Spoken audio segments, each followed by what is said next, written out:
Assalamualaikum warahmatullahi wabarakatuh. Jumpa lagi sama Bu Dian di sini.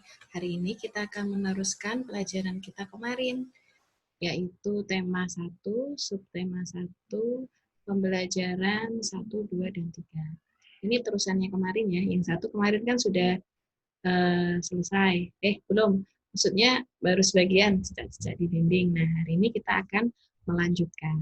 Ya, sebentar.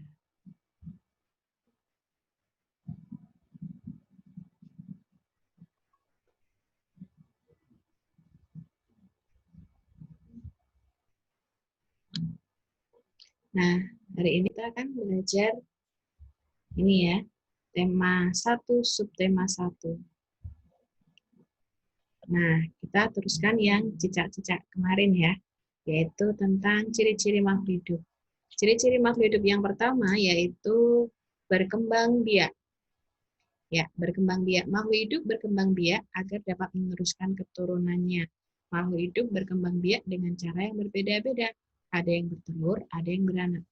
Ya, salah satu ciri makhluk hidup adalah berkembang biak. Kalau kalian melihat halaman kalian ada satu atau sedikit rumput, nanti kalau misalnya hujan, nanti rumputnya tambah banyak ya. Nah, itu salah satu contoh berkembang biak. Itu kalau itu pada tanaman ya. Terus ada bergerak. Makhluk hidup bergerak dengan cara yang berbeda-beda. Manusia pakai kaki jalannya, ikan berpindah tempat atau berenang menggunakan sirip, dan cicak merayap di dinding. Yang selanjutnya bernafas. Nah, makhluk hidup itu pasti bernafas ya. Dan alat pernafasannya itu beda-beda. Kalau manusia itu pakai paru-paru, kalau ikan pakai insang. Terus yang selanjutnya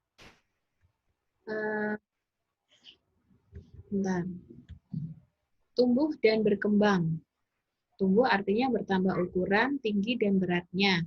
Kalau kalian dulu waktu masih bayi kan lahir nggak mungkin sebesar ini ya, pasti kecil dulu, jadi adik bayi dulu, baru kemudian besar. Terus selanjutnya memerlukan makanan.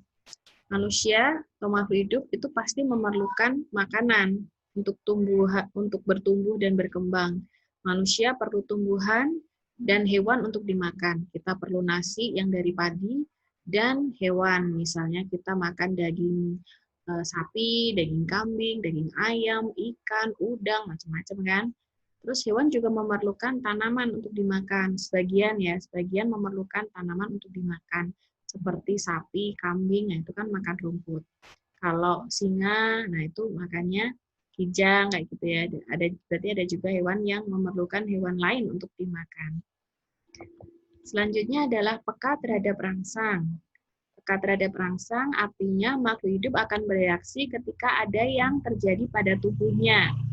Nah, misalnya kita akan tertawa ketika digelitik. Nah, digelitikin kita akan tertawa. Kita akan membuka mata ketika lampu kamar tidur dinyalakan.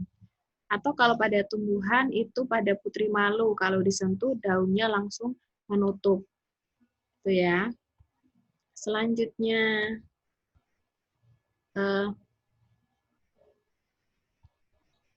iya. Nah, manusia bergerak menggunakan kaki. Nah, ini poin selanjutnya ya. Tadi kan sudah bergerak menggunakan kaki. Nah, ini manusia bergerak menggunakan kaki. Kita akan bahas lebih spesifik lagi. Nah, dengan teman-teman semua itu punya kaki, kakinya itu kan bisa dipakai kemana-mana tuh.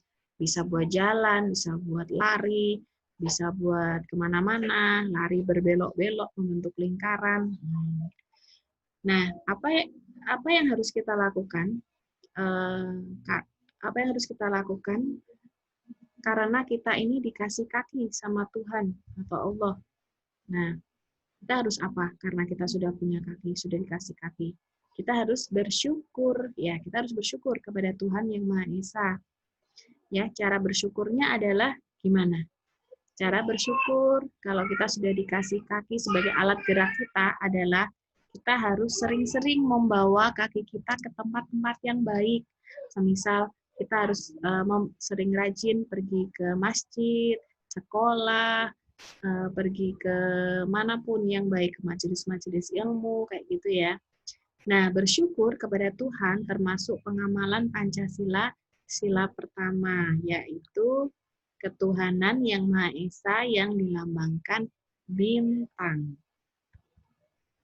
Lambang ini menunjukkan bahwa bangsa Indonesia menyatakan kepercayaan dan ketakwaan terhadap Tuhan Yang Maha Esa, taat kepada perintahnya dan menjauhi larangannya. Selain itu, kita harus menghargai kepercayaan orang lain. Jadi di sila pertama ini, selain artinya itu menunjukkan bangsa Indonesia menyatakan kepercayaan dan ketakwaan terhadap Tuhan, lambang ini juga melambangkan kita harus menghargai kepercayaan orang lain.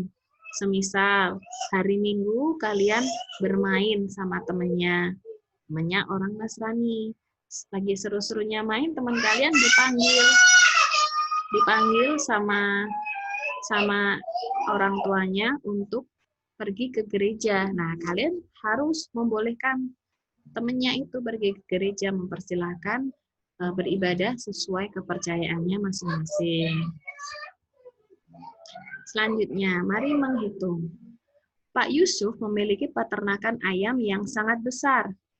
Karena Pak Yusuf selalu bersyukur kepada Tuhan dengan cara bersedekah, maka Tuhan memberikan kemudahan usaha kepada Pak Yusuf.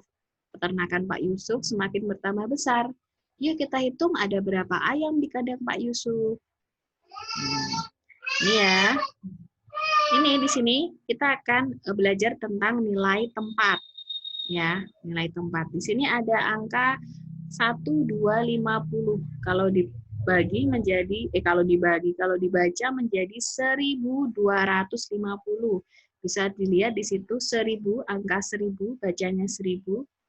Dia menempati nilai tempat ribuan. 200 ini yang berwarna merah. Tulisan berwarna merah, tulisannya 200. Yang biru itu nilai tempatnya ya. Dia menempati nilai ratusan. 50 yang biru itu nilai tempatnya, dia menempati nilai tempat puluhan. Seperti itu. Nanti biar lebih jelas, kalian bisa lihat di buku paket halaman 20 berapa ya? Bentar. Halaman 30. Nanti dikerjakan nomor 1 sampai nomor 3. Setelah itu nanti difoto dan dikirimkan ke WA Budian. Oke? Jazakumullah khairan katsiran. Nah, begitu dulu ya teman-teman video kita hari ini. Terima kasih atas partisipasinya. Semoga bisa dimengerti dan bisa dipahami. Terima kasih. Wassalamualaikum warahmatullahi wabarakatuh. Dadah.